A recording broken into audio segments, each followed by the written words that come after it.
Bonjour!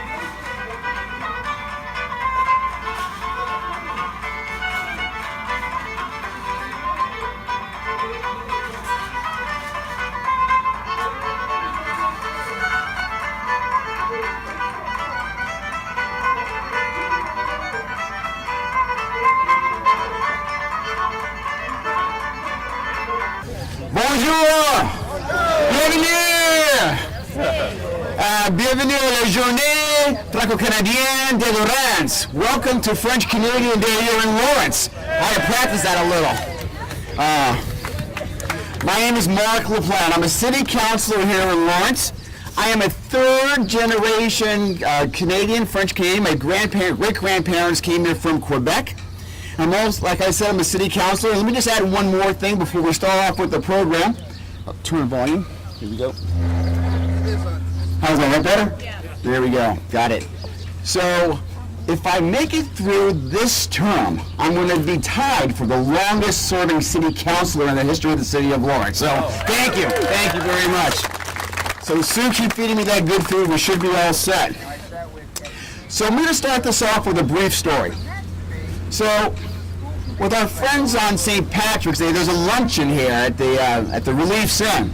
And so I'm sitting at the table with Eileen Burnell and her parents, Frank and Margaret O'Connor, fantastic Irish people, and they are always inviting me. And I sat with, I think Kate Riley was at our table that day. But next to me was a school committee woman by Donna Bertolino. And halfway through the luncheon, she turns to me and she says, "Why don't you people do something like this?" And I said, "You people? My gosh." And you know something? She was right. It's been 171 years the city was incorporated, and we have done anything for the French Canadian population that came through to this country over the course of the last 171 years. So today is our day.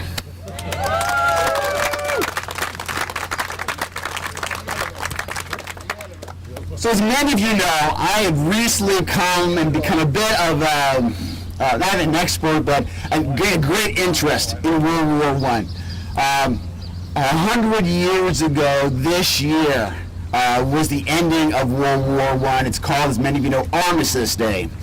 And our city, the city of Lawrence, lost 183 men in that war. Many of those men, about 44 of them, have some sort of relationship with Canada, mostly from Quebec. What I would like to do is I'm going to just make mention that there's an old Egyptian proverb. And the Egyptian proverb goes as this: "To speak the name of the dead is to make them live again." So if it's okay with you, I have two sets of names that I'd like to read off for you. The first set of names are those Laurentians who went to fight for the Canadian Expeditionary Force, and they died during that war. Stephen Arsenault, William Arsenault, Alfred and Thomas Berry, they were brothers, Alfred Boulanger, Joseph Bradley, Joseph Chason, John Cranston, Joseph Damphouse, Joseph Danhausen, James Diamond, Joseph Fournier, Jerry Gaudet, Walter Goodman, Arthur Hadfield, Alfred Hewitt, Felix Lynch, Fred Morgan, Richard Thomas Murphy, Andrew O'Day, and George Thompson Oliver, Afish Paradis, James Stevenson, John Welsh, and Alexander White.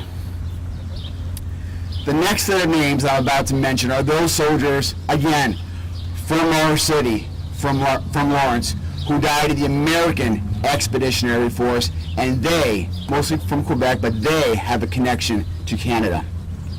John Berube, Arthur Champagne, Jean-Baptiste Chenard, Omar Dagnault, John Doucette, George Willis Druin, Wilfrid Filion, Jean Fredette, Jules Albert, Joseph Lachance, George LaRochelle, Joseph Leclerc, Henry Morris Mann, Frederick Ouellette, John Ouellette, Wilfred Thibodeau, Alphonse Valcourt, Leon Valcourt, and Arthur Boudre. I think it's important at this time just to remember that we had a number of individuals who hail from this part of the world that fought for liberty and justice, and thank you so much for your attentiveness as I read off those names. Today we were expecting Mayor Rivera to be here. The mayor's been nothing but a great supporter. Unfortunately, some personal things have come up during this day that were unexpected. And so he's unable to make it with us today.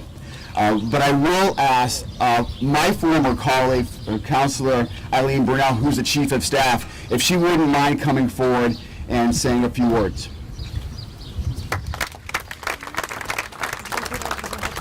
You want to do that right now?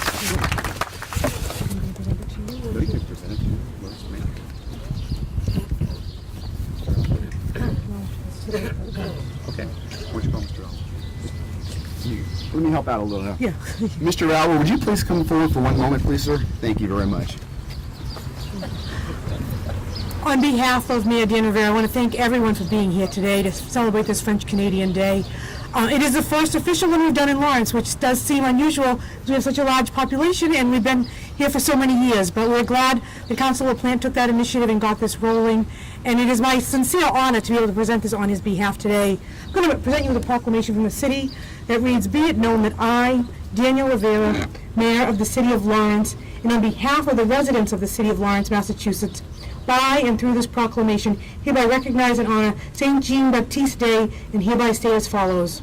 Whereas since the earliest days, many sons and daughters of Quebec departed their homes in search of liberty and a better future, and whereas in the 1840s, French Canadians migrated to the United States in the City of Lawrence in pursuit of political and economic freedom, and whereas French Canadians played an instrumental role in building the infrastructure of the City of Lawrence through the construction of the city's mill structures, and whereas St. Jean-Baptiste Day celebrations began in 1834 and was recognized as a national holiday in Quebec in 1977, and whereas French Canadians have enriched our city and culture with their values and traditions, and whereas the City of Lawrence and Quebec are forever united and share history, values, and goals for our future.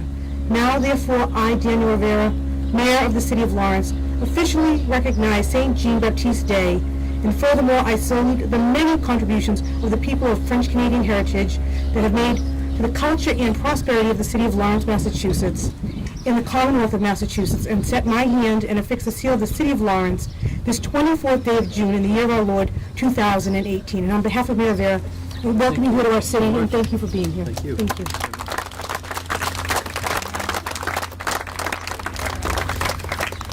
Thank you, Councilor Burnell. I would next like to introduce, and by the way, we only have 50 of these programs we made out. We ran out of these things because we didn't expect this many people to show up. So thank you all for being here. This is an amazing turnout for this event. I'd like to introduce Mr. Jim Beauchesne. Jim is a Visitor Services Director at Lawrence Heritage State Park. He holds an MA in Public History from Northeastern University. He graduated from Merrimack College in 1978, from Lawrence Central Catholic High School in 1974, and from St. Anne's Grammar School in 1970. He is a French Canadian on both sides, the son of the late Henry Armand Beauchesne and Annette Dubois Beauchesne of Methuen. Welcome, Jim. Thank you, Mark. Bonjour, mesdames et messieurs. And don't worry, that's about all the French I'm going to hit you with today. I'm really happy to be invited here to talk about this. I've been studying French Canadian history for a while, and of course working at Lawrence Heritage State Park. So this is where the two converge: French Canadian history in Lawrence. But I'm going to go back a ways to do this, and first of all, have been granted, I think, 5 minutes by Mark to do this, and I guess he doesn't know historians very well. I can't do anything in 5 minutes, particularly a history that goes back over 400 years, because I am going to go back to the beginning. Now, here in New England, we have some friends who were original descended from the original English settlers. We fondly call them Yankees, and some of them like to point out that their ancestors arrived on the Mayflower. Well, I'm happy to report that some of our ancestors arrived before the Mayflower. Okay, the first permanent French settlement in North America was what was called Acadia in what is today Nova Scotia in 1604, which is 3 years before Jamestown in Virginia, and then the settlement of Quebec City in 1608, which is 12 years before the Mayflower. So we've been here a long time. Going to run through some history here. The French settlement in North America was, of course, called New France and remained so for about 150 years.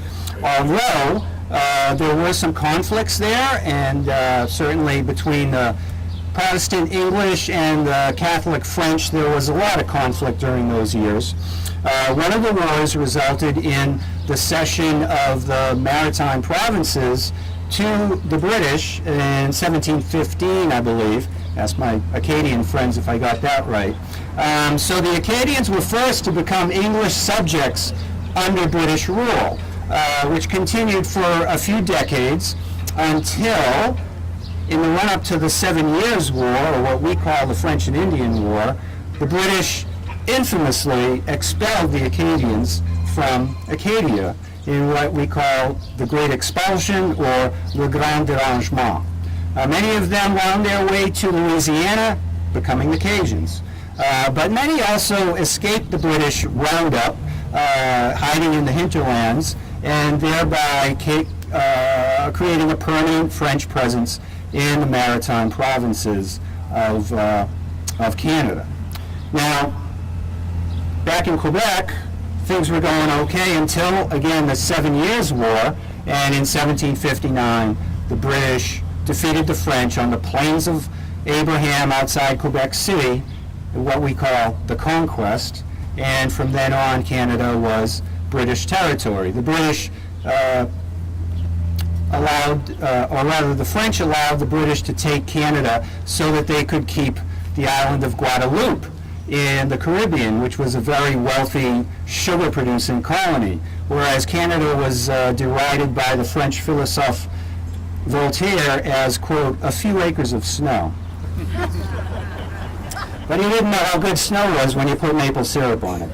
Anyway, so the French didn't just take it lying down. There was a rebellion in the late 1830s called the Patriot Rebellion, which unfortunately the British snuffed out pretty easily, and some of the rebels were forced to flee into New England, particularly Vermont, just across the border, becoming the first, or some of the first, French immigrants to New England.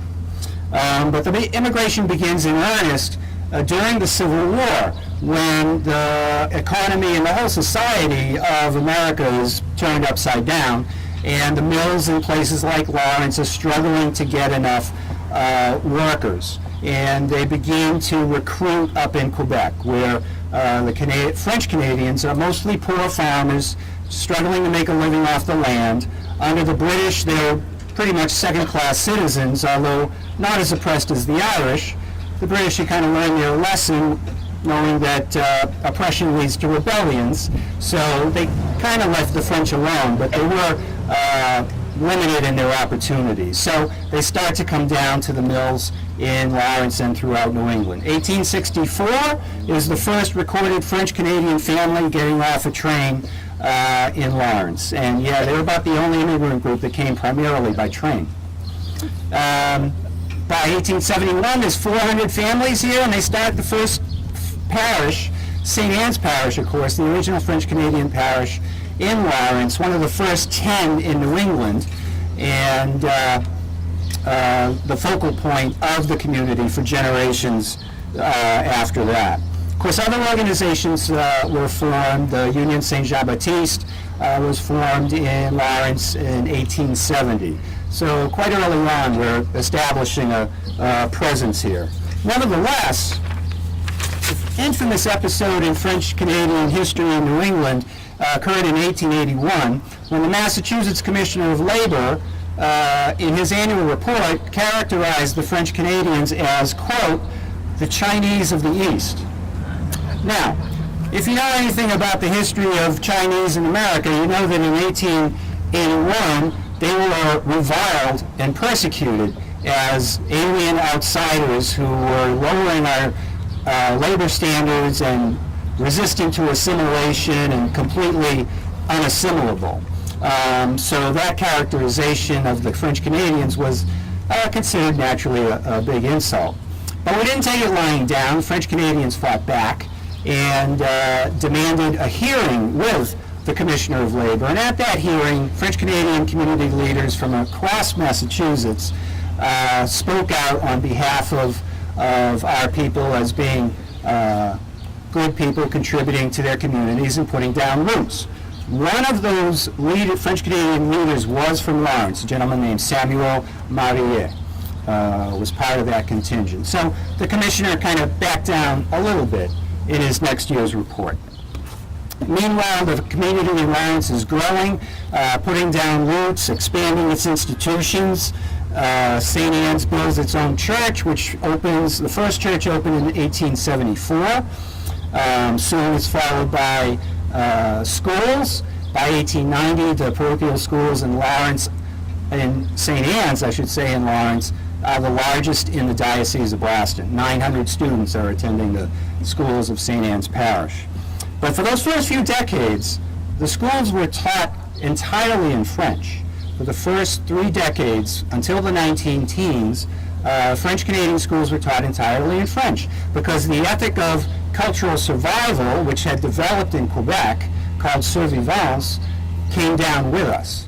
Now, survivance was an effort to survive culturally despite being ruled by the British.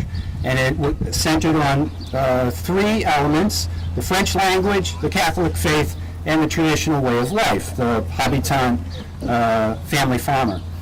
Now, coming down to the New England mill cities was a violation of that 3rd tenet, so they put even more emphasis on the first 2, remain Catholic and remain French-speaking. So the schools were entirely in French until the 19-teens, which only stopped because they were forced to by state law, as Massachusetts and a number of states became a little concerned about the vast waves of immigrants in America in the early 20th century. But from the teens on, the schools were taught half and half the day in French, half the day in English, which is how my parents were taught, and many of yours too, I'm sure. That remained the case until the 1950s. Meanwhile, the parish and the community are growing rapidly. St. Anne's builds more schools, builds an orphanage, builds a residence for the Marist brothers who are teaching the boys in school, and the Good Shepherd nuns have come down from Quebec to teach the girls. This was, by the way, the first Marist establishment in the United States, one that would become many more, as the Marist became one of the major orders operating French-Canadian parishes throughout New England. The community grew so fast that we needed a new church within 20 years of the opening of the first St. Anne's, and thus we have the construction of the magnificent St. Anne's Church at the corner of Haverhill and Franklin Streets, which opened in 1906, which seats over 2,300 people, and which they managed to fill 5 times every Sunday with the parishioners of St. Anne's Parish. Around that time, we also produced the most famous French-Canadian Laurentian, our own Robert Goulet. He was born in 1933, attended St. Anne's schools until 1947. He also did his first public performances here in Lawrence at the urging of his father, who had appeared in many local amateur theatricals. Goulet never forgot his Lawrence roots, came back to visit many times, his friends and family who remained here. Now, come the 1950s, things are changing in Lawrence. The mills are closing fairly rapidly. The economy is declining. Jobs are disappearing. Meanwhile, the country is changing. People are moving out to the suburbs, and particularly if you have the economic means, that's the thing to do. So many of the French Canadians move out to the surrounding towns, Methuen, Salem, New Hampshire, et cetera, et cetera. The community here in Lawrence begins to shrink and decline. There is one last infusion of French blood, however, in the early 1960s when a group of about 100 families from St. Rose du Déjouis, and I'm sorry if I didn't pronounce that right, come down here to work in primarily in a shoe factory, which was one of the businesses that moved into the vacated textile mills. The last manufacturing jobs around here, many of them were these shoe shops and garment shops that moved into textile mills. But people of my generation, and I'm fourth generation, no longer wanted to work in a mill and a sweatshop. So those shoe shops and garment shops recruited immigrants, many of our first Latino neighbors, but also that group of French Canadians who gave us a final infusion of French Canadian language and culture in Lawrence.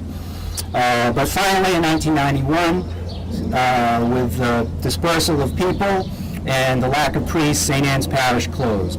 And believe me, that hit me like a ton of bricks. I wasn't living in Lawrence at the time, but to hear that something that seemed as permanent as the Rock of Gibraltar, St. Anne's Parish, could possibly close was a real shock, and really is what set me on my way to studying French Canadian history and learning how did I get here. So the parish is closed. The other parishes, St. Anne sent out mission churches which became other French Canadian parishes, including Sacred Heart in South Lawrence, Mount Carmel, and St. Teresa's in Methuen. Now, they have since merged with other closed parishes to become pan-ethnic parishes. But we're still here, and we've done a lot for this city. The city's done a lot for us, and I just want to end by reminding us of the Québécois saying of Je me souviens. We remember, and we will. Thank you very much.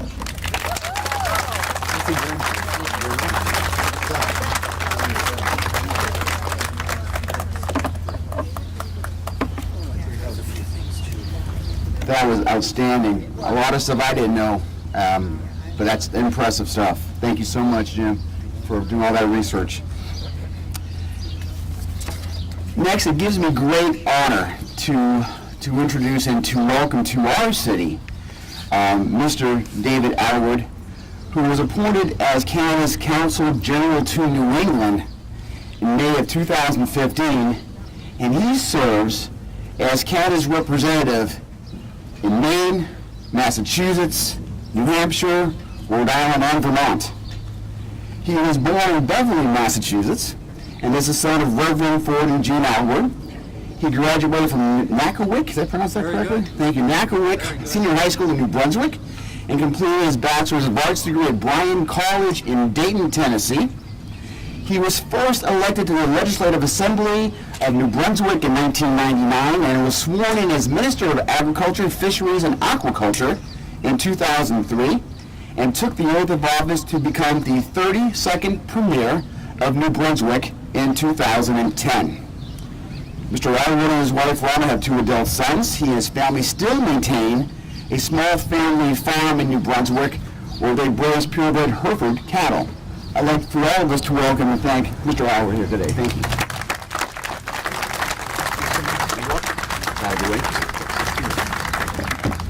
Et oui, je parle le français aussi. Combien de personnes ici peuvent parler en français? How many can speak French? Wow. Félicitations for maintaining your French. That's amazing. Certainly, Councillor LaPlante, thank you so much for the kind invitation. Mr. Beauchesne, thank you so much for your history lesson to all of us.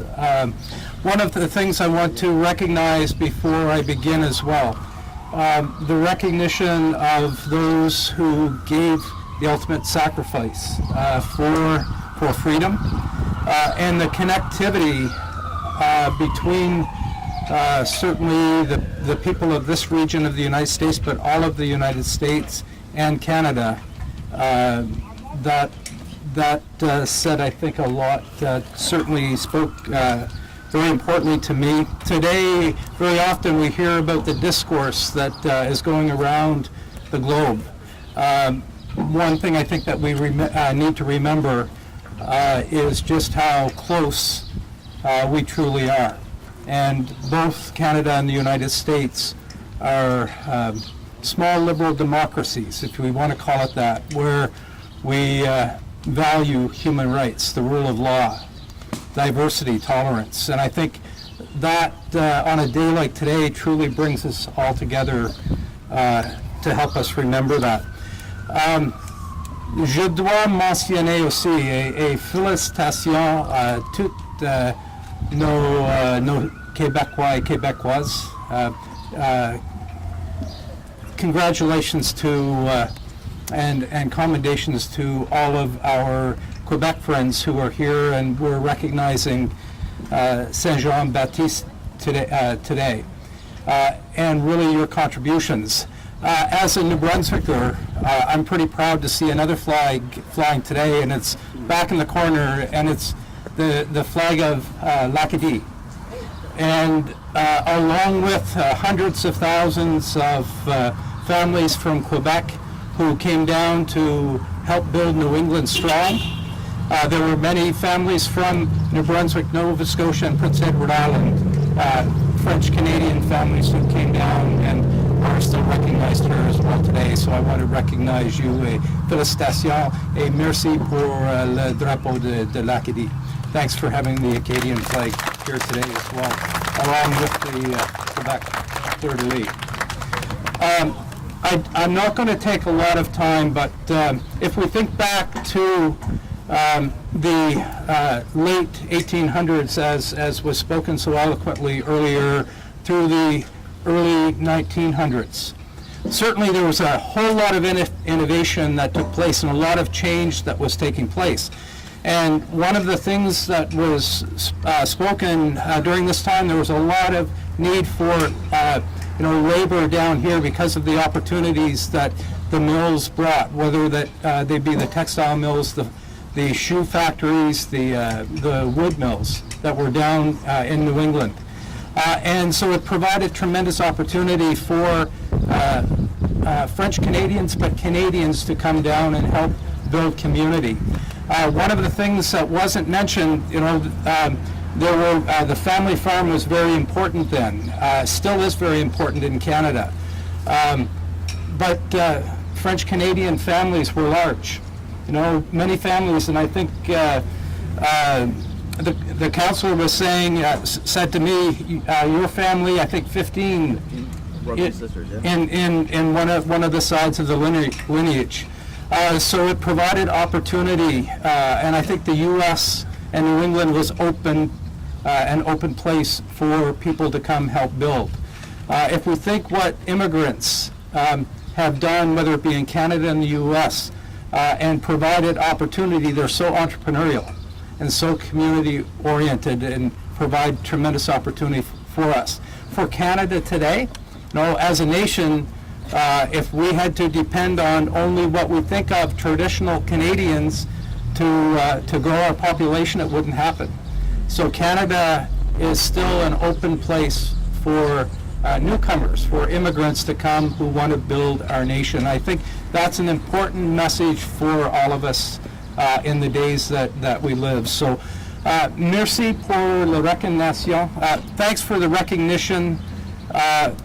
Certainly today, my colleagues from the Quebec delegation to New England also want to thank you for the recognition. We work side by side with the Quebec delegation and also the French government to promote La Francophonie in New England. About 35% of New Englanders can trace part of their roots back to Eastern Canada, and many of them are to French Canadians. So thanks. It's a great day to celebrate. Beautiful skies. Life is good. Félicitations et gros merci pour l'invitation de participer avec nous.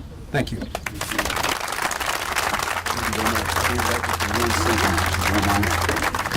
At this point, Mr. Albert, if you wouldn't mind joining me for just 1 second. We're very proud of our city, Mr. Albert, and sometimes we like to represent that through things that we wear. And I have on me today a City of Lawrence pin. If it's okay with you, I would like to place this on your lapel. And I have a Canadian maple leaf, and I'll put it on his. There we go. Okay, there. All right, so who should go first? Oh, you can go. Okay.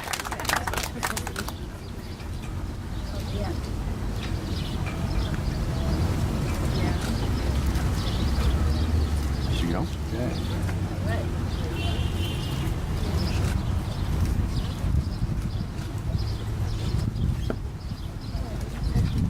Oh, with a great pride. Thank you very much. Thank you. And that's not the only pin I have today. Through our friends at the delegate of Quebec's office, we're very grateful in giving me some pins that I would like to bestow on a number of individuals that are here today, mostly our elected officials. I want to recognize in our audience today Councilor David Abdu, Councilor Anna Levy, School Committee woman Donna Borrolino, and will the three of those will please come forward. Am I missing any current local elected officials, or any elected officials currently? And I'm not seeing any, so I'm there. If you wouldn't mind standing right next to Miss Riley, that would be great. And what I'm going to do at this point, I would like to provide for them, and to our speakers here today, a pin that was given to me, or pins that were given to me by the Delegates Office of Quebec, of both the French, the Canadian flag and the Commonwealth of Massachusetts flag.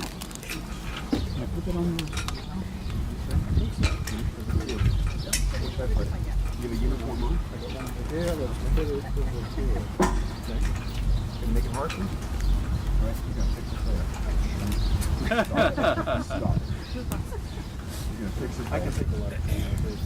All right, that's all messed up, and you're going to pay with that. Yes, sir. Councilor Brunel.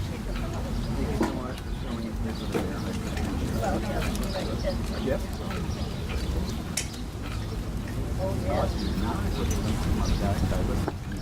While Mark's doing the honors, I just want to point out that as impressive as his family of 15 was, my mother was one of 17. And her little brother, Leo Dubois, is here. Right.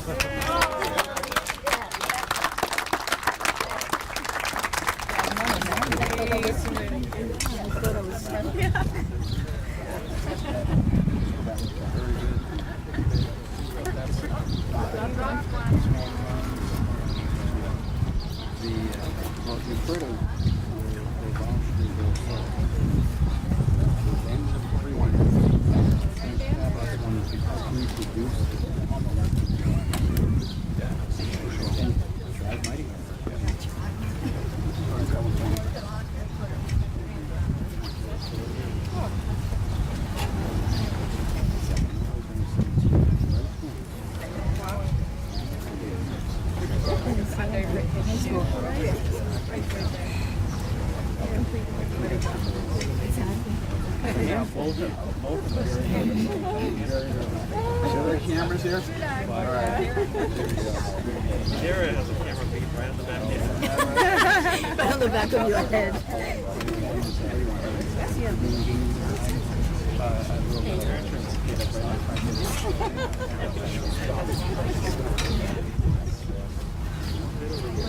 Grandmother had a that wasn't a natural, like, she was one of 11, and then when her mother passed away, her father made it, they had 7, yeah, but it was still. So what they say, Revere had, I think, 16, 18,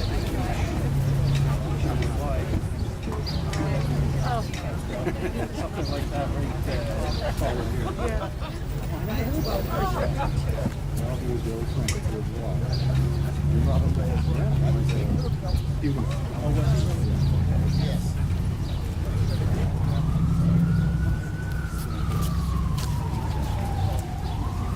What I also would like to do at this point, thank you for your patience, I get a little nervous there, but thank you. I also want to acknowledge some of our former colleagues that are here today. I really do appreciate it. I want to recognize Councilor Roger Toomey, who is here. Councilor Myra Ortiz, who is here. Thank you. My former City Councilor, former State Representative Marcos Devers, who is here. Am I missing anybody, and can somebody help me out if I am? Thank you. and thank you for your patience. It's been the first time in 171 years. There's going to always be a couple of glitches. Hope we won't wait another 171 to do this again.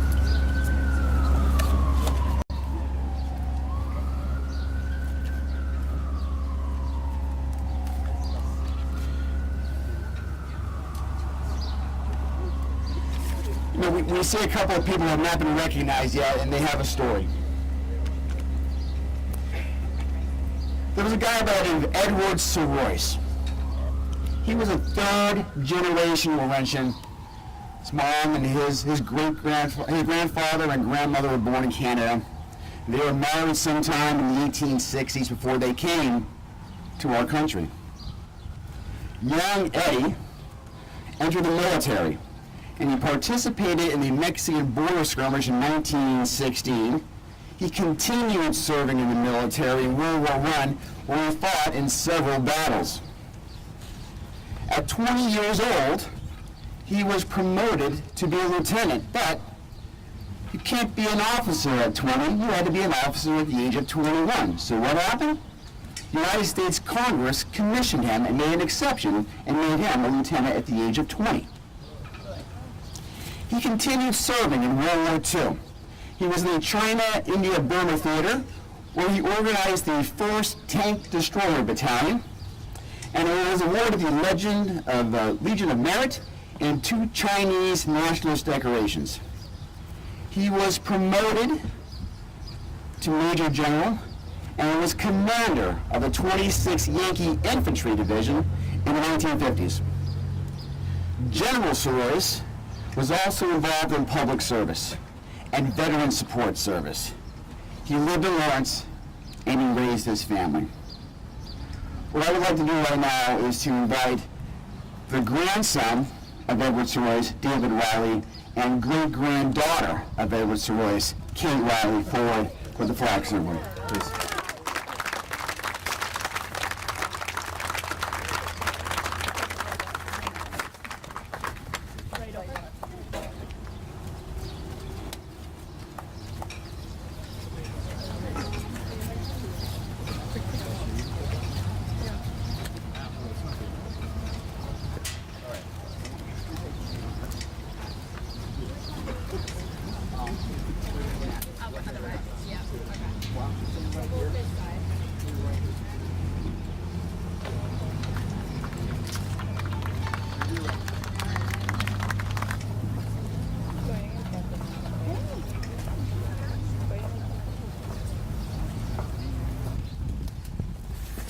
At this time, I'd like to invite a very good and special friend of mine, Corinne Roden, who is going to lead us in the United States National Anthem, then followed by the Canadian National Anthem. Corinne.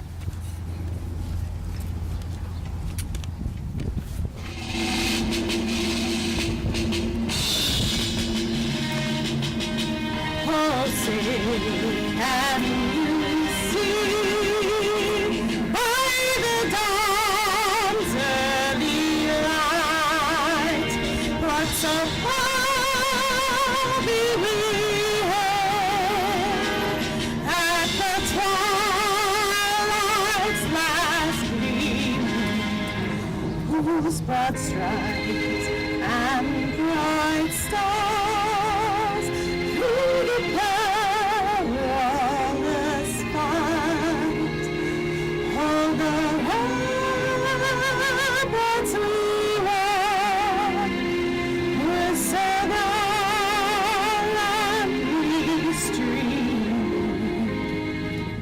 and look at it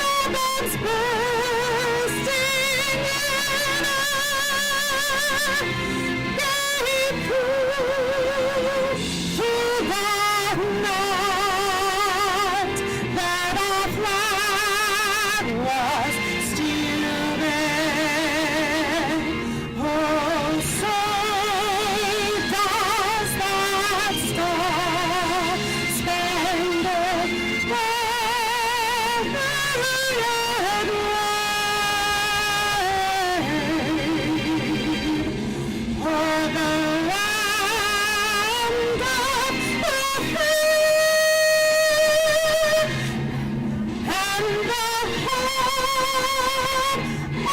their brave.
Perfect. Perfect. I'm gonna. I didn't put this on you yet. I totally did. Here we go. One more. Thank